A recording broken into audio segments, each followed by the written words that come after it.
So a lot of you guys probably have seen this article before from the Rolling Stone. Israel knew of Hamas's attack plan a year before October 7th, according to this report.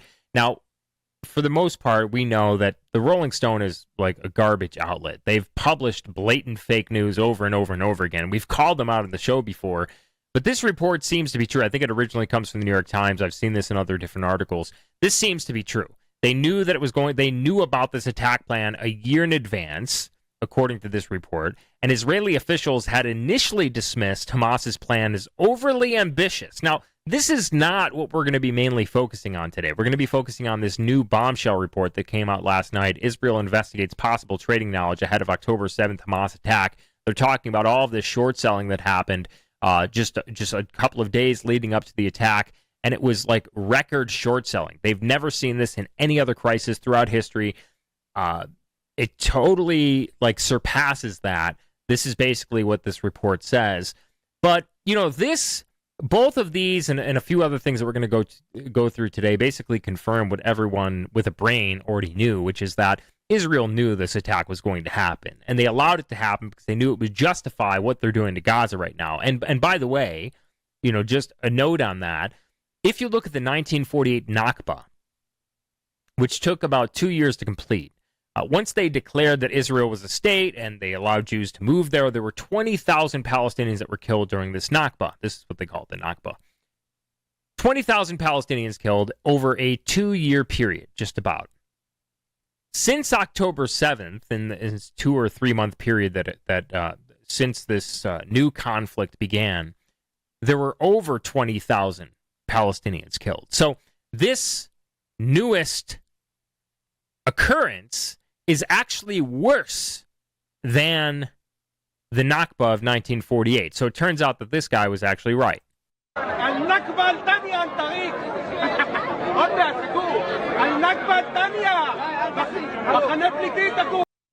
will end up in refugee camps. The second Nakba is coming. Turns out he was actually right.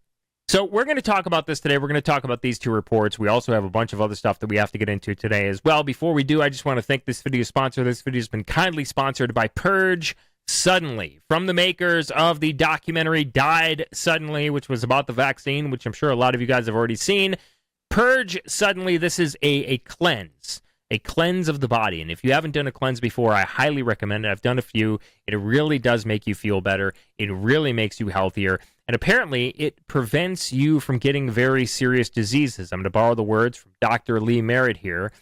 Cancer, acne, rosacea, MS, and rheumatoid arthritis, 4 different diseases in 4 different areas of medicine. What if they can all be treated with parasite medication? And that turns out to be true for those diseases at least. So make sure to check it out. It's really worth it. All natural ingredients. It's totally natural stuff. And they have a bunch of different products. Make sure to go to purgesuddenly.com. That's purgesuddenly.com. It helps the show tremendously. Check it out. Links are in the description below. All right, so let's get to this here. This is from the Rolling Stone. Israeli officials had initially dismissed Hamas's plan as overly ambitious, the New York Times reports. Now, the thing is, though, is there's no way that they didn't know that this is going to happen. There's no way. I mean, this is like the most heavily guarded border in the history of the world, which, by the way, our tax dollars pay for most of that. Our tax dollars are going overseas to guard other people's borders, to secure other countries' borders, while our border is completely wide open. But you look at this graph here. They've got a fence. They've got like a mountain. They've got another wall that goes deep into the ground. They've got guard towers with cameras. They've got sensors every few feet. There was a Mossad agent that once said that we know when a cockroach crosses our border. This is the size of New Jersey, people. They took 6 hours to respond. They didn't know what was going to happen, is what they're claiming, and they took 6 hours to respond. You have to be really, really stupid to actually buy that up, buy that hook, line, and sinker. But let's go to this report here. It says Israeli authorities are investigating claims by U.S. researchers that some investors may have known in advance of Hamas' plan to attack Israel on October 7th and use that information to profit from Israeli securities. Now, of course, they're going to blame this completely on Hamas, but we've seen this before. We've seen stuff like this happen leading up to 9/11. We've seen stuff like this happen leading up to other atrocities, crises before. Quote, days before the attack, traders appeared to anticipate the events to come. They wrote, citing short interest in the MSCI Israel Exchange Traded Fund, ETF, that suddenly and significantly spiked. Quote, and just before the attack, short selling of Israeli securities on the Tel Aviv Stock Exchange, TASE, increased dramatically, they wrote in their 66-page report. The researchers said short selling, it exceeded the short selling that occurred during numerous other periods of crisis. Our findings suggest that traders informed about the coming attacks profited from these tragic events. So, of course, they're going to say it was just Hamas investors. Of course, they're going to say it was just like Palestinian investors, Palestinian traders, Palestinian billionaires, whatever. But I think that if you have at least a few brain cells in your head, you probably know that that's a bullshit statement. Let me go to this tweet here. Israel has used the explosive equivalent of a 3+ atom bomb on Gaza while hitting over 20,000 targets and rendering 1.8 million people permanently homeless, 21,000 people dead, 40,000 wounded, dozens of hospitals destroyed. I think there's only like a few hospitals that are semi-functional left in Gaza. 58% of Israelis, the IDF has 58% of Israelis say the IDF hasn't used enough firepower. So this report here, it says 57.5% of Israeli Jews say that they believe the Israel Defense Forces, IDF, were using too little firepower in Gaza. 36.6% said the IDF was using an appropriate amount of firepower. Well, just 1.8% said that they believe the IDF was using too much firepower, while 4.2% say that they weren't sure whether it was using too much or too little firepower. So, again, worse than the Nakba by orders of magnitude. I mean, we're talking about like way worse than the Nakba at this point. It's mostly women and children that are being killed, that are being slaughtered in this indiscriminate bombing that's occurring in Gaza. And it took just like 2 or 3 months to complete. 2 or 3 months to beat out the Nakba, which took about 2 years. And you don't see the other side, right? You have these people that are talking about like all the atrocities that occurred on October 7th, which, by the way, the video of it is only being showed in private screenings. Okay, the majority of the video of it, the majority of the footage of it is only being showed in private screenings. Well, you have all of this other footage of children getting blown up and children being found under rubble and pieces, like literal like pieces of human beings all over the streets in Gaza that are all around the internet, mostly on Twitter, which is really the only platform that's allowing this stuff to be posted. And you're not seeing that on the news. You're not seeing the other side of this. And what's up with all these private screenings being shown to American lawmakers, American military, billionaire donors, and Hollywood elites, by the way? Like they're giving private screenings to like Hollywood producers. Israel is. They're giving private screenings to Hollywood producers. They're giving private screenings to American lawmakers and American military personnel. What is the deal? Like, doesn't that like seem at least a little bit weird to you? Go to this other tweet here. Hamas pulls off the crime of the century. Israel knew Hamas's attack plan a year before October 7th. Traders in the know shorted Israeli stocks just before the October 7th Hamas massacre. This is from the Cradle. Israeli drone pilots targeted own settlements, bases, civilians on October 7th.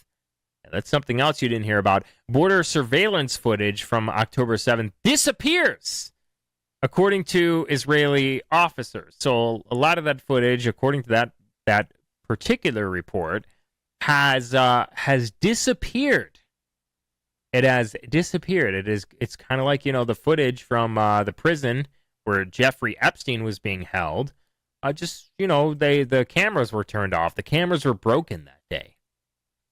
Very strange how that works out. Meanwhile, we have the CEO of the ADL, the Anti-Defamation League, which used to be called the Anti-Defamation League of B'nai B'rith, which is a Jewish American organization which has power. They have their tentacles, not a deliberate reference to an octopus, a blue octopus, by the way, but they have their tentacles all throughout the world. They have full control, basically, over almost every single social media platform. They're trying to get full control over Twitter right now, but Elon Musk isn't going away without a fight. We have the CEO of the ADL admitting that they have secret agents inside activist groups throughout the U.S. Take a look at this clip here. This is from Jonathan Greenblatt. Saw a dramatic change in the language of the activists here in America on October the 8th. The language of groups that we've long tracked, who've long been problematic, like Students for Justice in Palestine and Jewish Voices for Peace, they flipped like this and went to like Iranian propaganda. The language I could show you from their toolkits, because our analysts are in their groups. We saw this again on October the 8th. It was that fast. Like the language in their toolkits was all about the Zionist entity and lots of other language that we recognized from Iranian propaganda. But I also want to point out that we have a major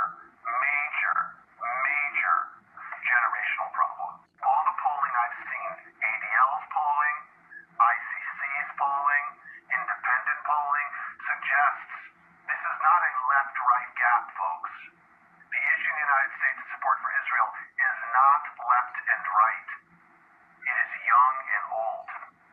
And the numbers of young people who think that Hamas's, massacre was justified is shockingly and terrifyingly high. And so we really have a TikTok problem, a Gen Z problem. Of course. That our community needs to put the same brains that gave us Taglit, the same brains that gave us all these other amazing innovations, need to put our energy toward this, like, fast. Because, again, like we've been chasing this left-right divide, it's the wrong game. So basically what he's saying is that we need more propaganda in American schools. We need more propaganda in American media. There was this big trend that was happening where people were reading the letter from Osama bin Laden where he basically says, like, we don't hate you, we don't care about America. Well, apparently written by, allegedly written by Osama bin Laden. But it was called The Letter to America, and there were two letters.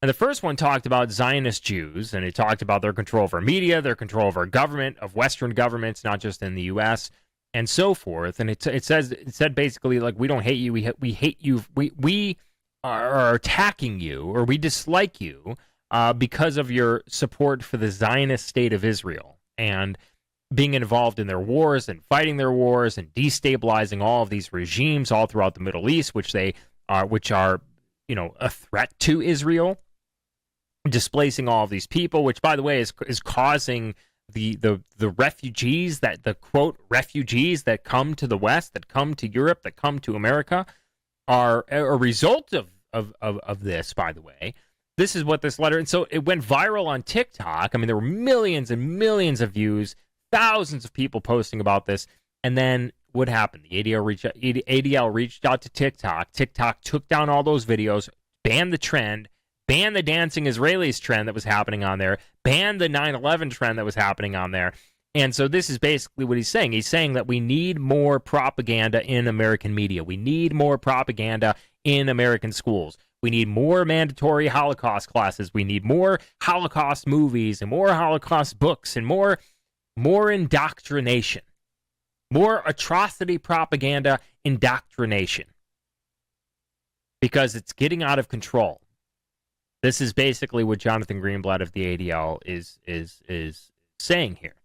Now, speaking of what it said in the letter to America, you've got this article here from Business Insider. Just 2 House members did not vote in favor of a resolution affirming Israel's right to exist. So they didn't yay or nay, they just didn't vote. And it was Thomas Massie, a Republican, and Rashida Tlaib, a Democrat. And then we have this other resolution where a new House resolution, which may be voted on as early as tonight, quote, clearly and firmly states that anti-Zionism, so being anti-Zionist, is anti-Semitism. This comes after a previous resolution hinted at that claim but did not fully state it, so now Congress wants to leave no question. So now they're saying just to be anti-Zionist, just to be against Zionism, is anti-Semitism. And, you know, what do you think is going to happen there? How many people do you think are not going to vote for that? Are going to vote for that? Because you got to understand, like, even AIPAC has boasted about the power that they have over our government, the Israeli lobby, which is not registered under the Foreign Agents Act. It's the only conference that both Republicans and Democrats and all presidents have spoken at. Even they boast about the power that they have. Steve Rosen, an ex-AIPAC employee, boasted once, saying that we can have the signatures of 70 senators on a blank cocktail napkin if we wanted to. He picked up a blank cocktail napkin, he held it up, and he said, we can have the signatures of 70 senators on this cocktail napkin if we wanted to. And so, like, this is something that a lot of people are beginning to find out. A lot of people have been posting about this on TikTok, young people. The trend was banned. The videos were taken down. Thomas Massie, by the way, put this meme up. Based Republican, probably one of the most based Republicans out there, who gets it. American patriotism, nah. Zionism, yes. And, you know, I want to say something about this here, but before we do, I just want to thank another one of this show's sponsors, Goldco. As you know, the economy is a disaster. Inflation's out of control. Your money is losing value every single day that it sits in the bank, every single second that it sits in the bank, honestly. And so that's why we partnered with a great company called Goldco, so that you can diversify your investments and savings before it's too late. You can invest in a gold IRA. You can invest in a silver IRA. Qualified callers are going to get up to $10,000 in free silver while supplies last. So go to goldco.com/veracity. That's goldco.com/veracity. And do me a favor. Just fill out these 4 questions, get your free gold kit in the mail, and get the process started. This is the first step. I'm asking you to complete the first step. Just go there, fill out these 4 questions, get your free gold kit in the mail, and it helps the show tremendously. Goldco.com/veracity. Its links are in the description below. Now, there is let me see if I can find this here. You know, now that we're speaking about the definition of anti-Semitism, if you go to the State Department's definition of anti-Semitism, there's a bunch of different explanations for what anti-Semitism is. So, currently, I don't think that being anti-Zionist is considered anti-Semitism according to the State Department's definition of anti-Semitism yet. Let me see if we can find it here. We cannot find the word Zionist or Zionism on this page. But there's a bunch of other things, like accusing Jews as a people of being responsible for real or imagined wrongdoing committed by a single Jewish person or group. By the way, they're the only group of people that get this definition on the State Department's website, defending them, by the way, accusing Jewish citizens of being more loyal to Israel or to the alleged priorities of Jews worldwide than to the interests of their own nations, which is, come on. It's like, really, like Jonathan Pollard, Douglas Feith, Larry Franklin, Ben Shapiro. Like, I can name like a long list of people that are quite obviously more loyal to the country of Israel than to the country that they were born in, the country that they reside. Jonathan Pollard is a perfect example. He stole secrets from the U.S. and gave them to Israel, then was given a red carpet hero's welcome by Bibi Netanyahu on the tarmac of Ben Gurion Airport. But there's this video. Let me see if I can pull this up here. And basically, there was a group of Jews that went to, I think it's State Department. Let's see, ADL. See if I can find this. This video here. But there was a group of Jews that went to Congress to talk about the State Department's definition of anti-Semitism. And it was about this one particular point here, accusing Jewish citizens of being more loyal to Israel than to the countries that they're born in, the countries that they reside in. And this group of Jews, and I can't find it right now, but they went to the State Department. They said, well, listen, like Theodore Herzl, the founder of Zionism, the guy who like basically started it all, he said that it's useless for Jews to be loyal to the country in which they reside. It's useless for Jews to be loyal to the country in which they were born in, because Jews are one people, and Israel is their only country. Israel is their only identity. And so therefore it is one of the most fundamental premises of Zionism to be more loyal to Israel than to the country in which you reside in. And so this is, again, these are things that you're not going to hear about. These are things that you're not going to know about, because these are things that they hide from you. Now, one thing I want to get to here is this article here. This is from the Daily Mail. Bill Ackman. So remember, this guy was calling on other Jewish donors, which are the major donors, the main donors, the biggest donors to Ivy League universities across the country. He was calling on them to pull their funding from these universities because of all these like these pro-Palestinian protests that were happening in and outside of these universities, and these people did pull. A lot of these donors, these Jewish donors, did pull their funding. And one of the things that Candace Owens said, basically going back and forth with Ben Shapiro, was that, like, well, where were these people when, how we have all this anti-white stuff in universities and anti-white stuff in schools and white privilege this and white privilege that and all these different books about white privilege and how to defeat whiteness and how to destroy whiteness, which, by the way, are mainly written by Jewish authors, which is another thing I have to add there, which is something I've talked about in the show before. Why didn't they care about that? And the truth of the matter is that, this is something that they think is okay to promote. This is something that I think they see a benefit in promoting, because as we've explained before in the show, as the country becomes more and more diverse, as the West becomes more and more diverse and mixed up, they think that this is like a utopia, because people are going to be so mixed up that they're not going to know who to hate, and there's not going to be any pogroms anymore. Jews have been kicked out of countless nations over 100 times,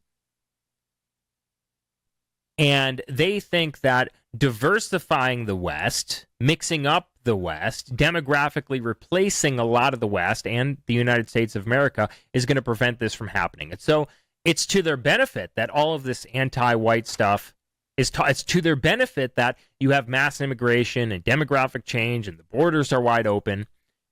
But check this out. Bill Ackman posts excoriating a letter to Harvard's president, Claudine Gay, taking aim at anti-Semitism, free speech, and discrimination against straight white men and Asian students in the guise of equity.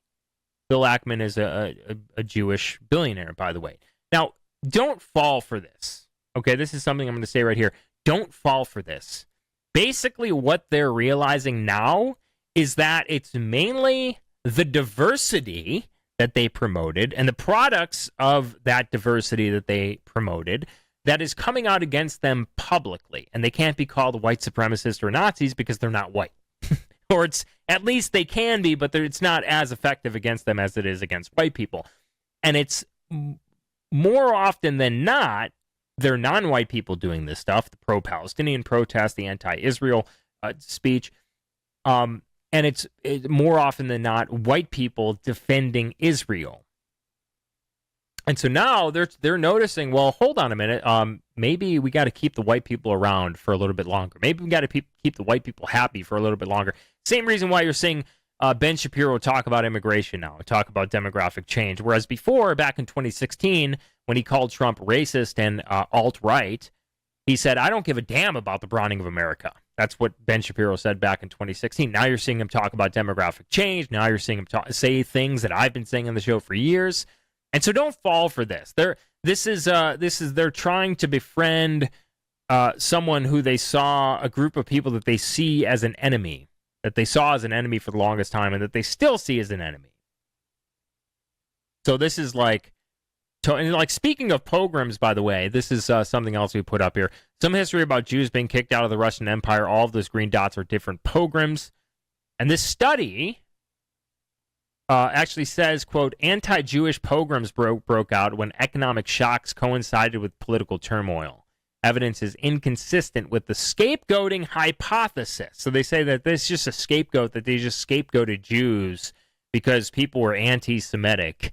But it says here, evidence is inconsistent with the scapegoating hypothesis. So all of those green dots are different times that Jews were kicked out of those places. You see this here. And there's actually, and it talks about anti-Jewish pogroms happened when economic shocks coincided with political turmoil. Pogroms happened where Jews dominated money lending and grain trading. And the local media. Kind of interesting. Now, you know, it's also interesting that some of them admit certain things openly. Take a look at this video of this rabbi here. Every single time we're known as predatory lenders throughout all of history. It's not a new thing. 900 years ago, we had a massacre in England because of our lending. One of the reasons why the Nazis justified murdering and massacring us and so on is because of lending practices we had. Every single time they blamed us to do was true. We did charge high rates. We did do certain things that were wrong. We can't just say, oh, no, it's all fake. It's not all fake. There are certain things that are historical validations. And the reality is Jews that were lending money to the Goyim, and many times it happened that they charged them high rates, and the Goyim got angry, and they revolted. Every single time. Every single time. Every single Everystein, Singelberg, Timowitz, as they say. So that's what we have on that. Some very interesting stuff. Make sure to share this video with family and friends. And listen, you know, we check out Goldco, check out Purge Suddenly. We got to keep those sponsors happy. But check out flowcode.com/page/Vincent James. Be nice to your boy this holiday season. We really need your support. We've been under attack. We've struggled because of all the attacks. We've put ourselves out there. We're speaking for you. My name has been destroyed. And so we need your support. Flowcode.com/page/Vincent James. There's a bunch of ways you can support. It's all here. We got the merch store. We've got crypto. We've got Subscribestar. It's up there. $2 a month, $5 a month. You get access to all the stuff forever. We've got our socials there. We've got the P.O. box, and we read the stuff on stream that's sent to the P.O. box. So make sure to check it out. Links are in the description below, and we'll see you in the next segment. Since we've been banned from every mainstream platform that exists, we need your support for the show to survive. You can support by subscribing to my Subscribestar for $5 a month to get access to exclusive content and more at other tiers. You can also support by using cryptocurrency, our P.O. box, and as always, going to preparewithvincent.com or waterwithvincent.com to get your 25-year shelf life dry food supply or water filter systems. Check out dailyveracity.com/support to find all the links. It helps the show tremendously.